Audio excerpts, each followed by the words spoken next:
Hey guys, welcome to Mikey Yourself. And for today's Review Wednesday video, we're going to talk about the lowering kit I put on my 95 Fatboy. So if you watch that video, you know I installed a 2-inch adjustable lowering kit on the 95 here. And I got to say, after having it in place for a while and being on rides, I love it. No problems at all. It rides the same. I don't feel a difference. It's not stiffer. And I don't have any problems with my tire rubbing the fender. I've extended them all the way because I wanted to get the maximum drop for my bike. And I'm running a 16-inch wheel in the rear.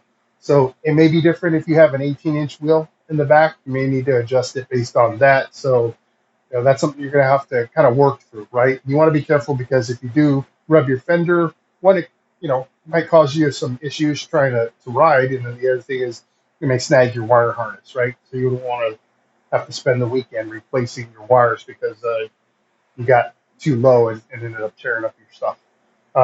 So the installation, you can watch that video. I bought those things right off of I think it was eBay or Amazon, and again under 40 bucks for the look.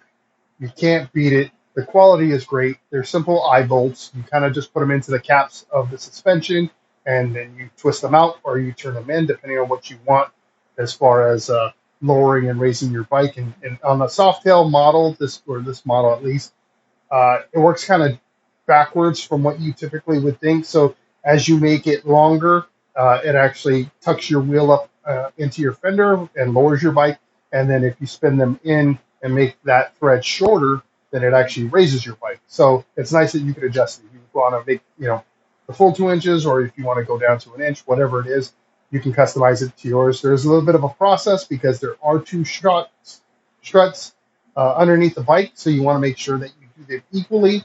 And there's videos on how to do that process.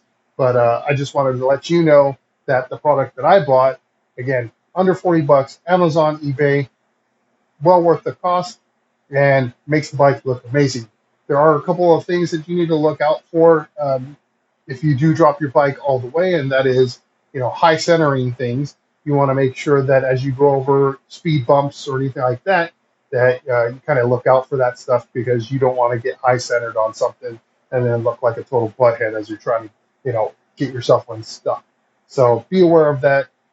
When you do want to lift your bike on a jack or something, you're going to have to put something underneath one of the tires and roll up on that first to give you the extra space that you need in order to slide like a scissor jack or something low profile under your bike.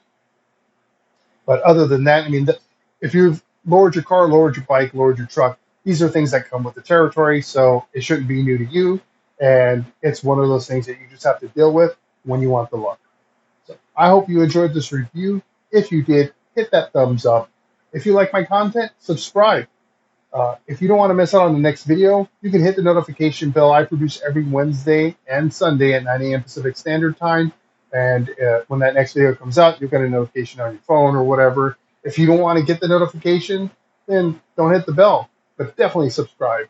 And until the next video, I hope to see you in the wind.